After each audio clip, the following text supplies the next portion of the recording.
como panelistas tenemos la presencia de tres muy distinguidos expertos internacionales en el tema.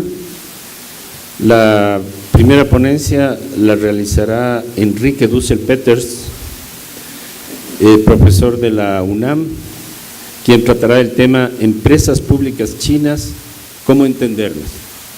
Luego tendremos la participación de Rebecca Rey, de la Boston University, quien hablará sobre el tema China en América Latina, lecciones para la cooperación sur-sur y el desarrollo sostenible.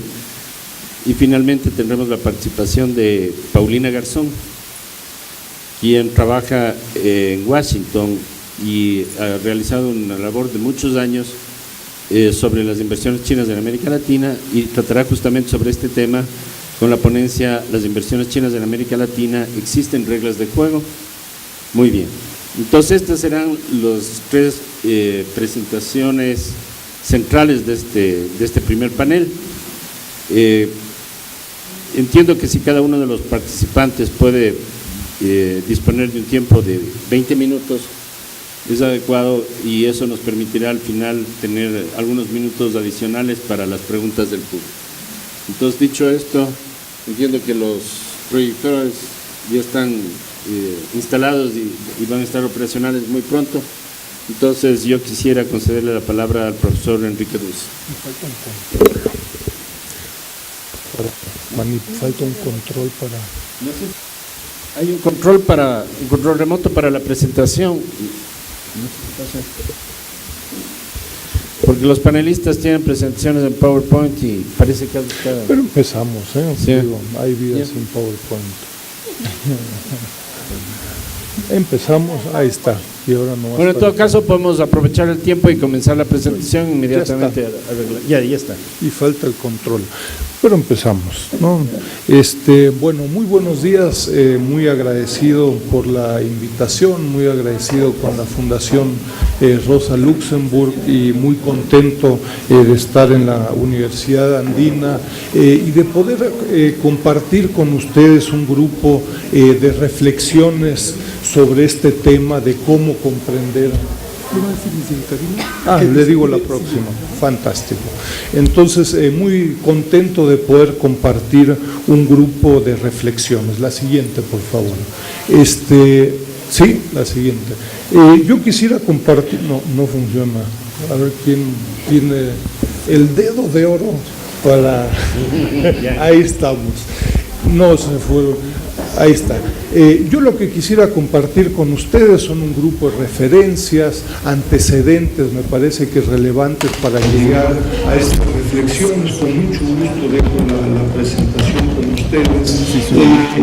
Llegar al tema, por último, de cómo comprender a estas empresas chinas que actúan en América Latina. Como indicaba el rector hace un momento, efectivamente China se ha convertido en un creciente ingrediente en nuestra comida cotidiana, yo diría un ingrediente picoso, ¿no?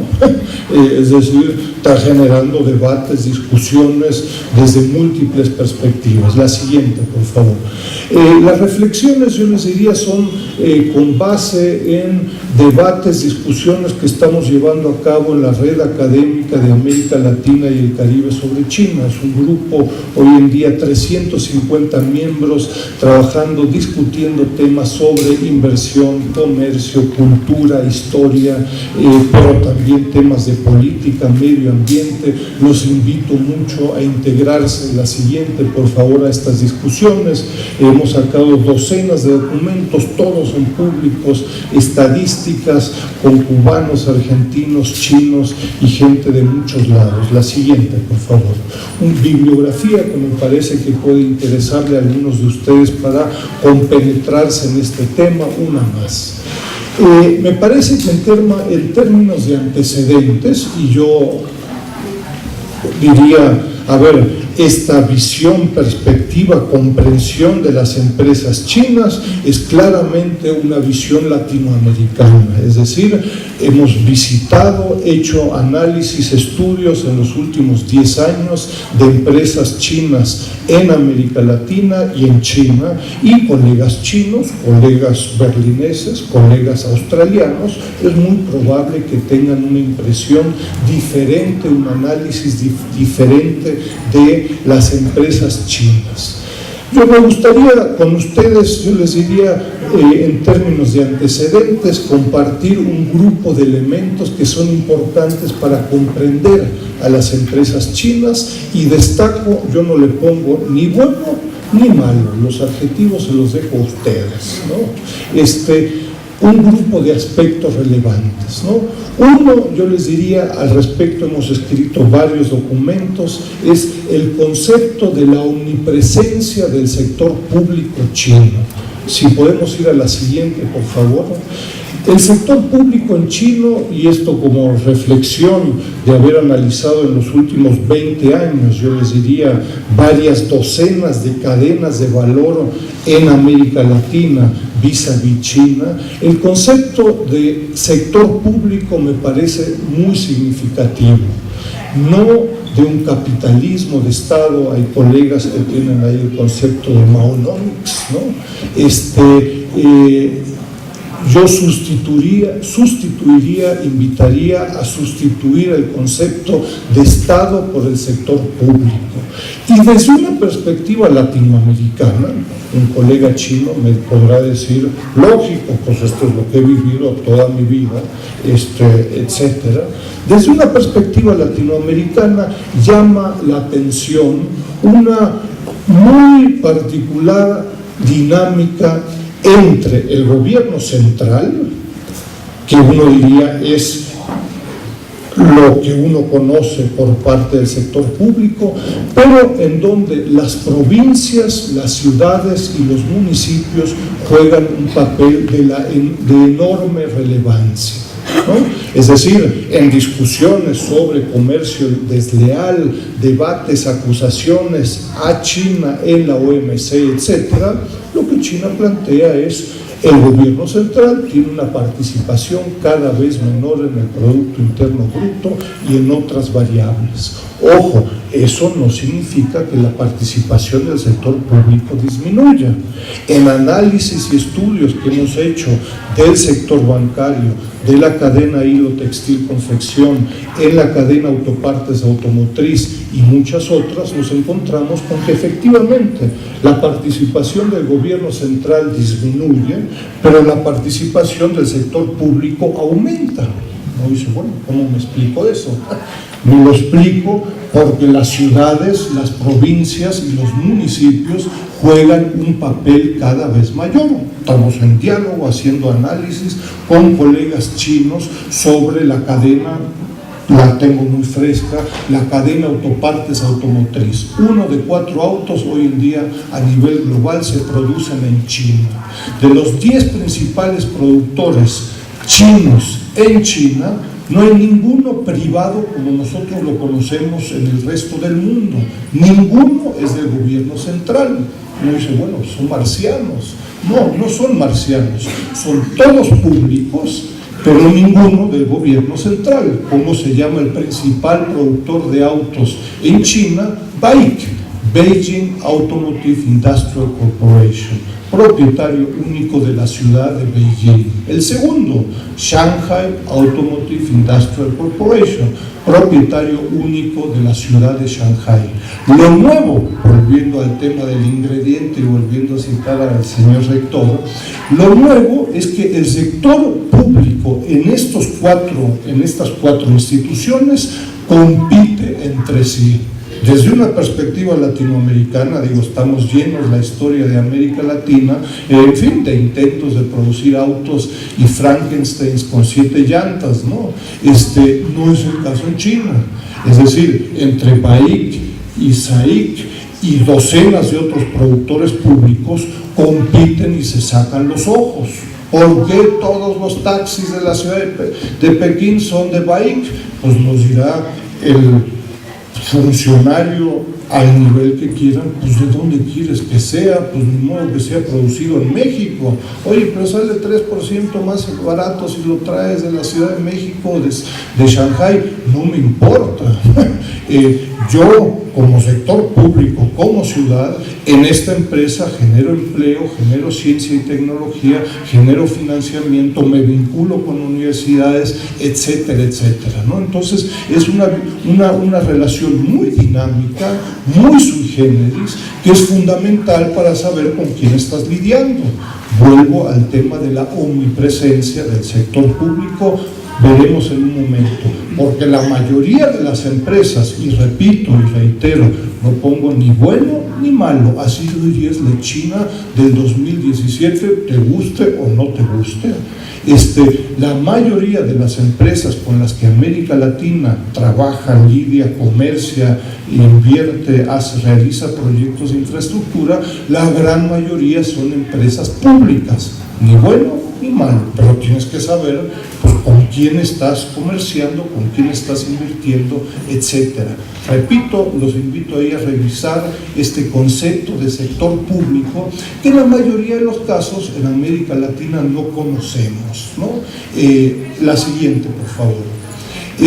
Yo invitaría también y que tiene mucho que ver con cómo comprender a las empresas chinas en América Latina, a comprender un etapismo. Yo estoy en contra de fases primitivas, me lleva a viejas discusiones del siglo XIX y XX, pero yo diría de fases y etapas en las que la reciente relación de América Latina con China se ha integrado, ¿no?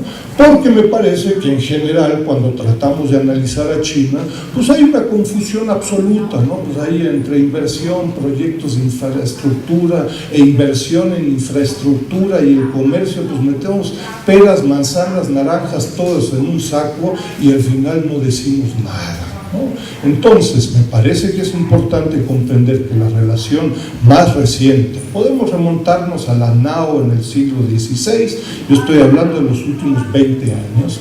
En los últimos 20 años, en una primera fase, la relación entre China y América Latina fue en el comercio, ¿no? Es decir, en 1990 China no aparecía en los listados del comercio internacional de la mayoría de los países de América Latina, hoy ya, ¿no? Es el segundo socio comercial de América Latina y el primero para países como Brasil, Perú, Chile, etc.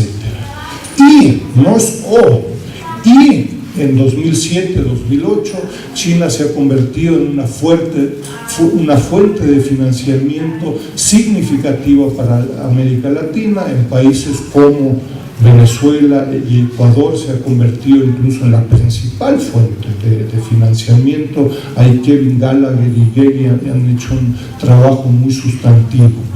Y yo les diría, desde 2007-2008, China se ha convertido en una fuente de inversión extranjera directa, OFDI, Overseas Foreign Direct Investment, es decir, China exporta capital al mundo, mientras que en paralelo sigue invirtiendo, pero desde hace 2 años China exporta más capital de lo que invierte. En América Latina se ha convertido en varios años en la segunda fuente de inversión extranjera directa en un periodo muy corto.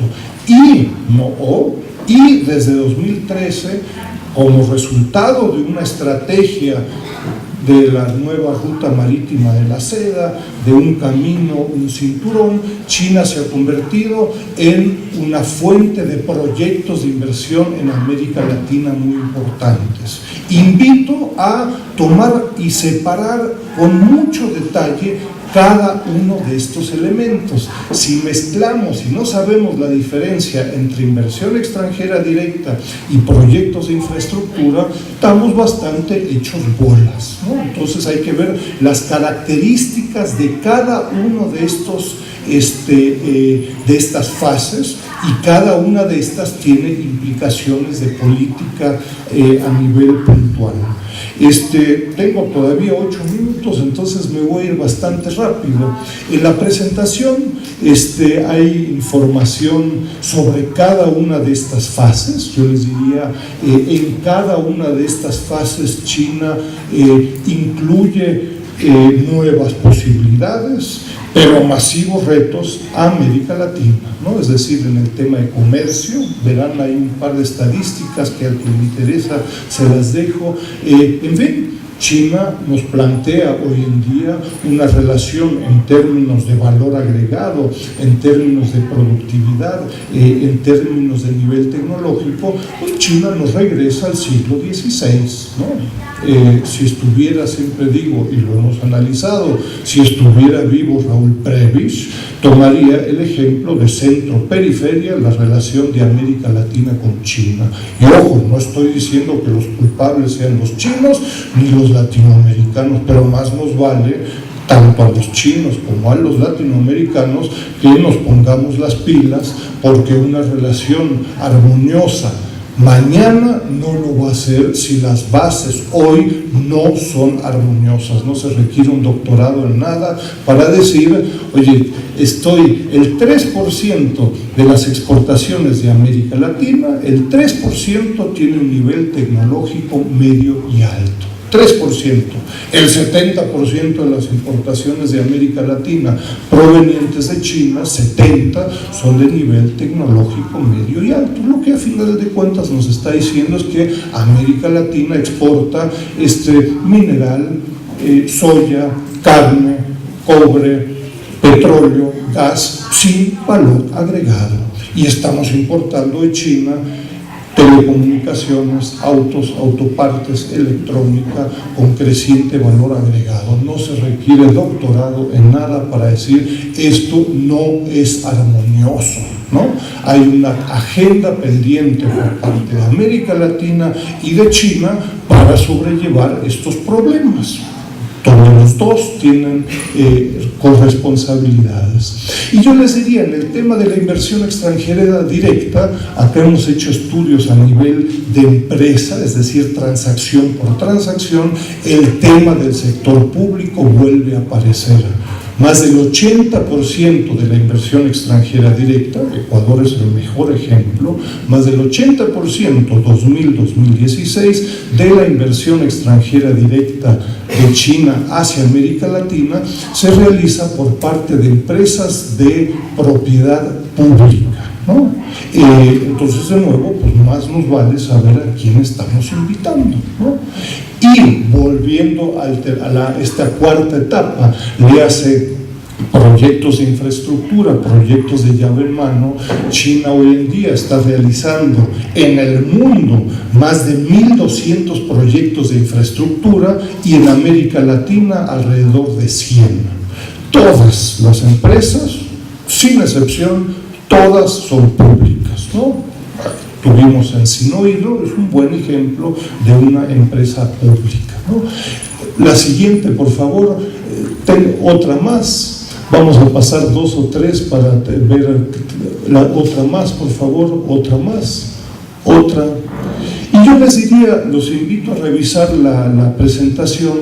Es muy interesante empezar a hacer estudios, ustedes verán en la presentación, estudios con nombre y apellido, ¿no? Estamos buscando con contrapartes en China, de Tsinghua, del CAS, de UIBE, de Renmin, de la Universidad de Fudan, empezar a hacer estudios de empresas chinas que tienen una participación y son muy significativas para comprender quiénes son, qué papel juegan. Imagínense el impacto que tiene una empresa como Sinohydro, que no es solo relevante en Ecuador, sino que también en Honduras, también en México, y hoy en día tiene 10 proyectos en América Latina.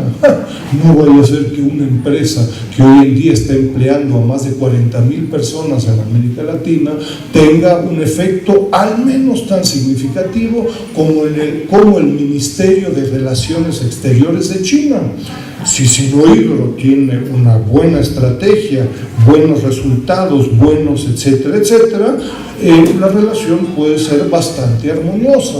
Si la relación no es buena, habrá que preguntarse, a ver, Sinohydro conoce a Ecuador, conoce a Honduras, conoce la diferencia entre Malvinas y Mexicali o no. Tiene un departamento de relaciones públicas, sabe los retos, etcétera, etcétera. Entonces verán en la presentación, en fin, empresas públicas muy significativas en la relación de América Latina y China. Tengo 3 minutos, nos pasamos 4 o 5 y termino. La siguiente, por favor. Y yo les invito a revisar este documento de China, América Latina. Estudiamos ahí 10 empresas chinas en América Latina, Argentina, Brasil, Perú, Uruguay y México. Voy a solo hacer referencia a las empresas mexicanas, avanzamos 4 o 5 láminas, ¿no? Otras más, ahí son casos Perú, otras hasta llegar al caso de México, y es entonces muy interesante, ahí nos quedamos por favor, yo los invito, es muy interesante, yo les diría, llama la atención, en este documento verán 10 casos de estudios, 30 o 40 páginas de cada una de las empresas, por qué se establecen, cuáles son las diferencias con otras empresas de otras nacionalidades, etcétera, ¿no? La siguiente, por favor. Y yo les diría, en el caso, por ejemplo, de Huawei, requirió 10 años de estar en México para empezar a vender productos. 10 años, ¿no? Es una empresa, probablemente hoy la principal empresa transnacional china en telecomunicaciones, ¿no? Hoy en día México ya le quedó pequeño, ¿no? Hoy en día el 80% del equipo de telecomunicaciones móvil es hecho en Huawei. Entonces, entre las empresas que ofrecen el servicio Telcel, Telefónica, etcétera, se sacan los ojos, detrás de todos esos está Huawei. La siguiente, por favor. Y otro caso de estudio muy interesante, Giant Motors de Latinoamérica, que hace una coinversión con FAO Trucks, que es una empresa, es la más grande productora de camiones ligeros que nadie conoce, ¿no? Produce 2 millones de autos en el mundo, y en México empezó en el 2006-2007 a producir un Frankenstein al día, ¿no? La empresa FAO Trucks no tenía numeradas sus partes, pedían en México llantas, les mandaban parabrisas, querían tornillos, les mandaban quién sabe qué cosa. 7 años para tropicalizarse. Tasas de crecimiento en la productividad fantásticas. ¿Por qué? Pues porque al principio salía un camión que nadie lo quería. Hoy en día, después de 7 años, sí, tuvieron que hacer obras y cambios de reingeniería muy interesantes, ¿no? En China a veces se usa que el camión está debajo del asiento del chofer. Eso tiene sentido en Pekín a menos 30 grados, ¿no? Pero si están en Veracruz a 40 grados y además tiene 60 grados debajo del asiento, tuvieron que cambiar el motor a otro lugar. Hoy en día se ha convertido en un competidor de la Ford, de Chrysler y muchos otros. Termino otra más. Entonces, algunas conclusiones, yo les diría, sorprendentemente, las empresas chinas han hecho, yo les diría, en 10 años, lo que empresas japonesas, alemanas, estadounidenses han hecho en 150, ¿no? Eso implica que las empresas están aprendiendo muy rápido, pero haciendo también muchos errores, ¿no? El proceso de aprendizaje para las empresas chinas, sorprendentemente, es muy largo y es muy costoso, ¿no?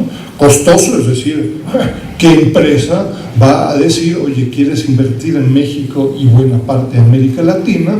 Pues vas a requerir 6 o 7 años de meterle ingenieros, financiamiento, traducciones, etcétera. Más que uno te dirá, no, ¿sabes qué? Mejor me quedo en mi pueblo, ¿no?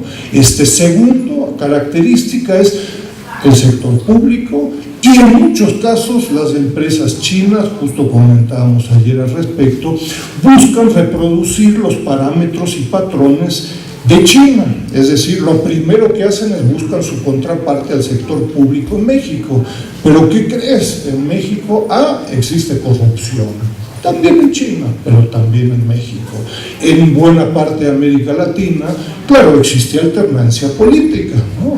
Y entonces el presidente es un partido, el gobernador es de otro, del municipio es un tercero.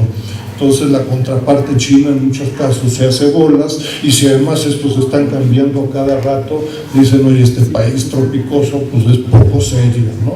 Me cambian la jugada a cada rato, ¿no? Y tercero, yo les diría, tiene una enorme capacidad. El pragmatismo chino está sobre todo fundamentado en su enorme capacidad de financiamiento. El 97% de los activos del sector bancario en China es público.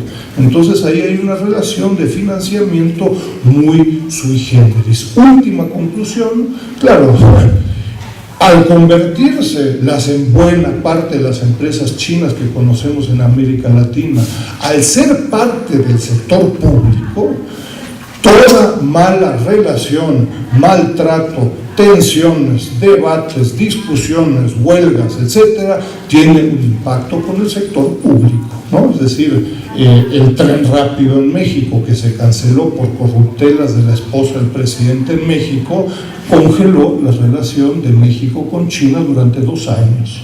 Uno diría, oye, ¿pero qué tiene que ver el tren rápido con la relación diplomática? Pues te dirá la empresa china, tiene todo que ver.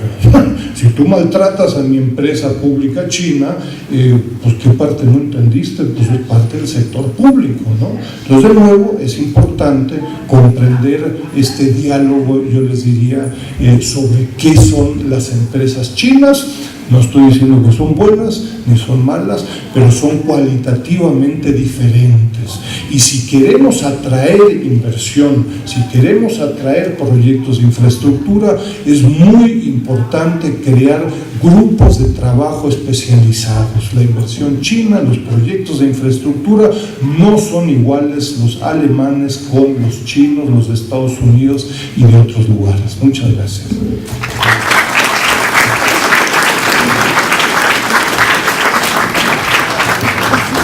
Muchas gracias.